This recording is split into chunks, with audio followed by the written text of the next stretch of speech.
Hello everyone, welcome to my फुजूसी बवाल में आप लोग का फिर से स्वागत है। उम्मीद करती हूँ आप लोग अच्छे होंगे और मेरे स्टोरी लाइन को एंजॉय कर रहे होंगे।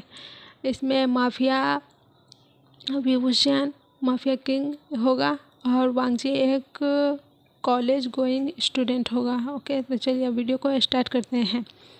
वीडियो के स्टार्टिंग में हमें दिखाया जाता है एक लड़के को जो कि रोड पे बहुत तेज़ी से दौड़ रहा होता है और हॉस्पिटल की तरफ जा रहा होता है क्योंकि उसके बेस्ट फ्रेंड का एक्सीडेंट हो गया होता है। उसे कुछ भी आगे पीछे समझ में नहीं आ रहा होता है कि वो क्या करे। वो बिना किसी भी चीज़ पे ध्यान दिए हुए बस दौड़ते हुए जा रहा होता है। वहीं दूसरी तरफ एक ट्रक जिसका ब्रेक फेल हो गया होता है, वो बहुत ही तेज़ी से एकदम अनकंट्रोल होके आ रहा होता है। वो वांगजी की तरफ ही बढ़ रहा होता है। वांगजी की उसकी टक्कर होने ही वाली होती है कि एक हैंड यानी एक मजबूत हैंड वांगजी को अपनी तरफ खींचता है और वो दोनों दूसरे साइड चले जाते हैं। वांगजी तो एक पल के लिए डर ही जाता है कि अभी उसके साथ क्या हो जाता, और वह बहुत ही ज़्यादा इस इंसान के लिए ग्लैड था कि इसने उसकी जान बचाई। वो उसकी तरफ देखता है तो उसकी सिल्वर आँखें, उसने ब्लैक कलर का हुडी वाला टी शर्ट पहन रखा होता है और उसने मास्क लगाया हुआ होता है। वांगजी उसे थैंक्स बोलने ही वाला था, लेकिन उससे पहले ही वो वहाँ से दौड़कर चला जाता है बिना वांगजी का कुछ सुने। वांगजी तो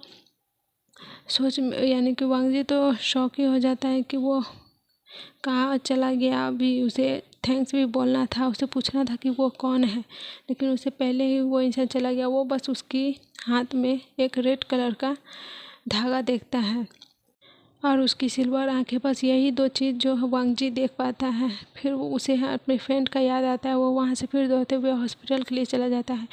हॉस्पिटल में जाने के बाद वह जाता है, एक नर्स को पकड़ता है और न्यू हुसैन के बारे में पूछता है। तो फिर वो वहाँ से न्यू हुसैन के रूम में दौड़ते हुए चला जाता है और न्यू हुसैन के पास जाकर कहता है कि तू कैसा है। और वो कोई यार नहीं, हमारा वांगजी होता है।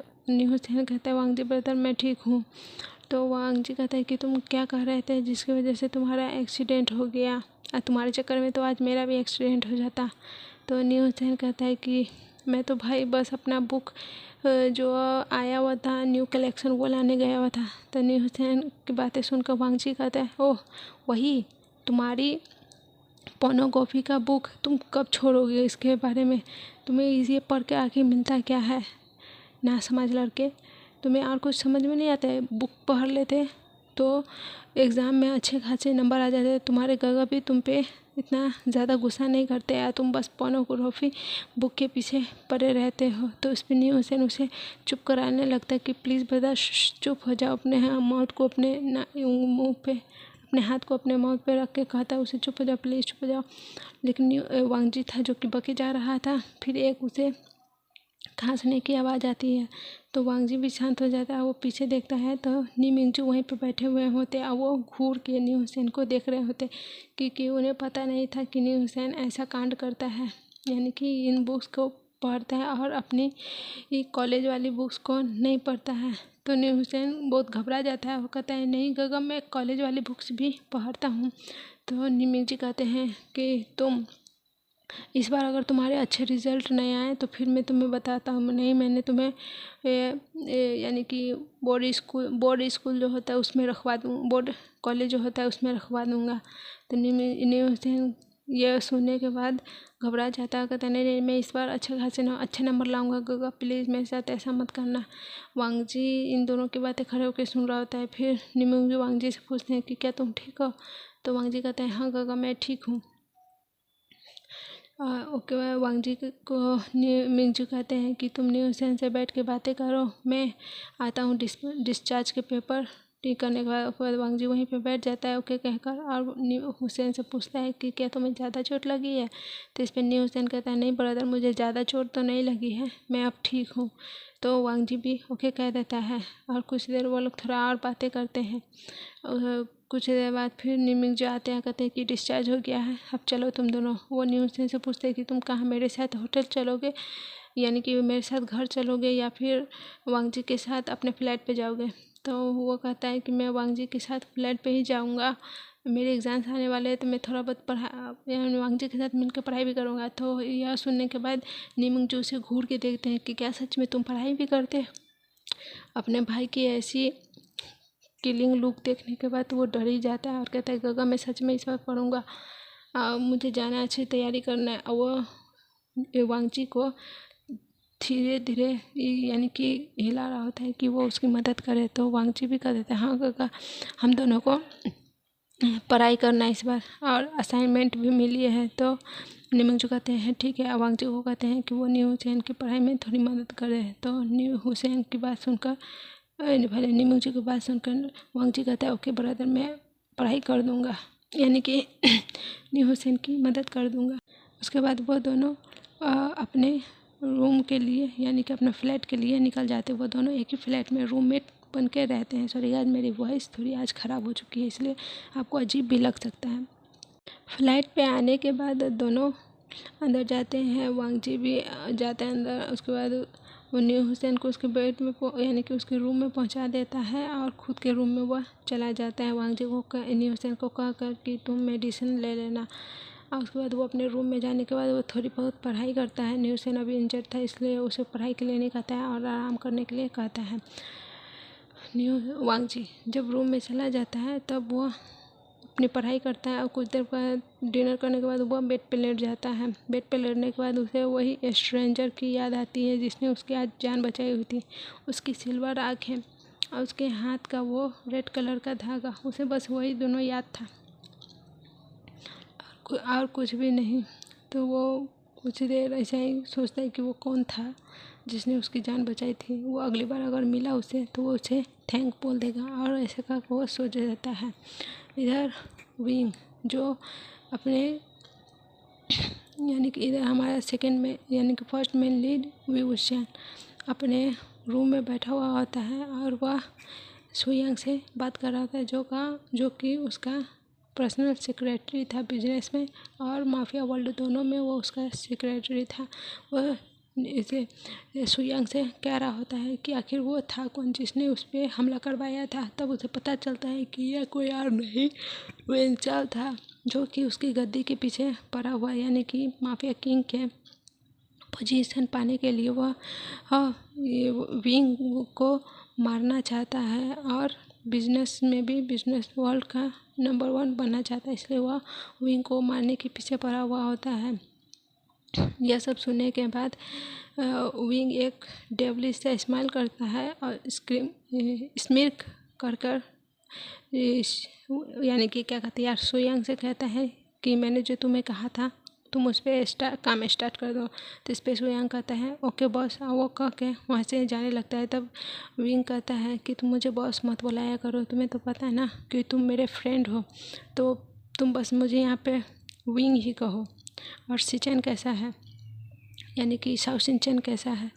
तो सुयांग कहता है कि वो ठीक है, वो उसकी एक्सीडेंट हो गई थी तो वो अभी आराम कर रहा है। तो कहता है ओके। और वांगजी का जिसके साथ यानी कि न्यू हुसैन का जिसके साथ एक्सीडेंट हुआ था जिस कार से उसी कार से एक्सीडेंट साउ सिंचन का भी हुआ था, यानी कि वो कार साउ सिंचन का ही एक्सीडेंट करने जा रहा था क्योंकि वह सुयांग का बॉयफ्रेंड था। सुयांग विंग के साथ काम करता है, इसी वजह से सुयांग के पीछे काफ़ी सारे गुंडे पड़े हुए रहते हैं और इसी वजह से एक्सीडेंट वायलेंस होने की वजह से न्यू हुसैन का भी हल्का एक्सीडेंट हो गया था और सुयांग का साउ सिंचन का भी। ओके तो चलिए वापस स्टोरी में आते हैं। वो कहता है कि वो ठीक है, वो भी आराम कर रहा है। तो कहता है ठीक है उसका ख्याल रखना और मैंने जो कहा है उस पर काम वर्क शुरू कर दो। तो सुयांग हाँ करके वहाँ से चला जाता है। इधर विंग भी अपना काम करने के बाद आराम कर सो जाता है। वह वांगजी का फेस नहीं यानी कि आराम करने के बाद वो वहाँ से यानी कि वो अपना काम करता है फिर वो वहाँ से चला जाता है अपना आराम करने के लिए। नेक्स्ट मॉर्निंग वो भी उठता है। वो बिजनेस वर्ल्ड के साथ साथ अपना यानी कि माफिया वर्ल्ड के साथ साथ वह बिजनेस में भी बहुत ही अच्छा बड़ा नंबर 1 बिजनेसमैन था। तो वो अपने काम के लिए यानी कि अपने ऑफिस चला जाता है। वो वहाँ अपना काम करता है जो उसका काम होता है। उसके बाद वो वहाँ से वापस घर चला आता है। ऐसा ही करते करते कुछ दिन भी जाते हैं। विंग अपने काम में बिजी यहाँ होता है और वांगजी वहाँ अपने कॉलेज लाइफ में बिजी होता है। अब हमें एक टाइम और दिखाया जाता है। हाँ, एक इंसान बैठ के बहुत ही ज़ोर ज़ोर से चिल्लाए जा रहा होता है और कहता है कि वो विभूषण अपने आप को समझता क्या है, वो दोनों ही वर्ल्ड में अपना नंबर 1 पोजीशन हासिल किया हुआ है, माफिया वर्ल्ड में भी और बिजनेस वर्ल्ड में भी। तो उसे उसकी ठिकाने पे पहुंचाने का सोचो। तुम नालायक, मैंने तुम्हें कितना कुछ कहा है लेकिन तुमसे कुछ होता ही नहीं है। वो अपने बेटे वेंचाओ पे चिल्लाया जा रहा था और वेंचाओ भी बहुत ही ज़्यादा गुस्से में होता है। तो वो कहता है कि मैं कोशिश कर रहा हूँ डैड, बस मुझे कुछ समय और चाहिए, उसके बाद मैं विभूषण का नामो निशान मिटा दूँगा। तो न्यू यानी कि वेंचाओ की बात सुनकर वेन रोहान कहता है तुम्हें जो करना है जल्दी करो, मुझे उस विभूषण का मौत चाहिए। तो वेंचाओ भी ओके करके वहाँ से चला जाता है। अब हमें कुछ समय के बाद और दिखाया जाता है कि एक जगह पे पार्टी हो रही थी। यह पार्टी विभूषण के तरफ से थी क्योंकि उसने बहुत ही बड़ा बिजनेस डील को हासिल किया था। तो वो बहुत ही ज़्यादा खुश होता है और वह उसने अपना यानी कि बिजनेस पार्टी दिया होता है। उसने उसमें सारे बड़े और छोटे सारे बिजनेसमैन को बुलाया होता है। इसमें वेंस जेंट्स सब के सब आए हुए थे और न्यू हुसैन यानी कि निमिक जी भी आए हुए थे अपने ब्रदर के साथ। वहीं दूसरी तरफ हमें वांग जी को दिखाया जाता है। वांग जी को भी न्यू हुसैन ज़बरदस्ती खींच खींच के लिए आया होता है क्योंकि वो उसका बेस्ट फ्रेंड होता है और न्यू हुसैन जानता था कि वांग जी को बिजनेस में इंटरेस्ट है। तो वो उसे खींच के लिए आया होता है कि चलो तुम भी यहाँ मिल लेना उससे, बिजनेसमैन विभूषण से, और थोड़ी बहुत बातें भी कर लेना उससे, तुम्हें थोड़ा बहुत इन्फॉर्मेशन भी यानी कि अगर तुम चाहो तो थोड़ी बहुत बात करके पता यानी कि यार हम लोग अपने से ज़्यादा बड़े जिसमें हम लोग को इंटरेस्ट होता है अगर उसमें कोई और बड़ा होता है तो चाहते हैं ना कि उससे बात करें, वो हमें थोड़ा गाइड करे। इसी वजह से वो भी वहाँ आया होता है, उसे घींच घाच के किसी भी तरह मना के ले आया होता है। और वांग जी को भी इसमें इंटरेस्ट था बिजनेस में, तो वो भी चला आता है न्यू हुसैन के साथ।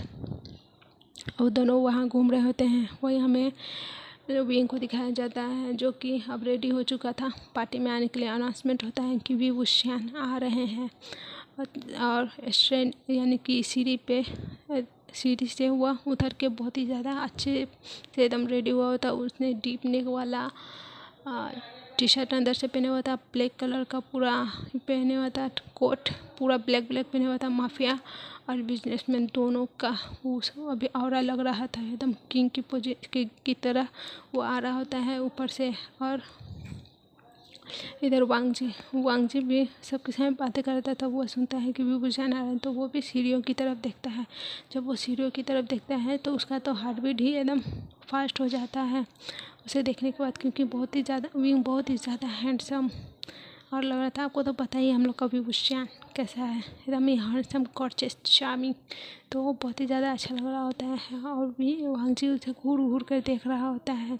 तभी न्यू हुसैन कहता है कि देखा मैंने कहा था ना कि वो हुसैन बहुत ही ज़्यादा हैंडसम है, उसके पीछे सारी लड़कियाँ पड़ी हुई होती हैं। तो न्यू वांग जी कहता है कि हाँ पहले तो मुझे बिलीव नहीं था लेकिन अब लग रहा है कि सच में ये बहुत ही ज़्यादा हैंडसम है। फ़ोटो में जैसा दिखता है मुझे लगा फ़ोटो वाले तो एडिट करके कर देते हैं, लेकिन ये सच में फ़ोटो से भी ज़्यादा हैंडसम लग रहा है अभी। तो इस पर न्यू हुसैन कहता है हाँ तुम ऐसा कैसे कर सकते हो, ये ऐसा नहीं होता है, सब लोग है ना एडिट करवा के नहीं करते हैं। तो वांग जी कहता है करते हैं यार, तुम्हें क्या पता।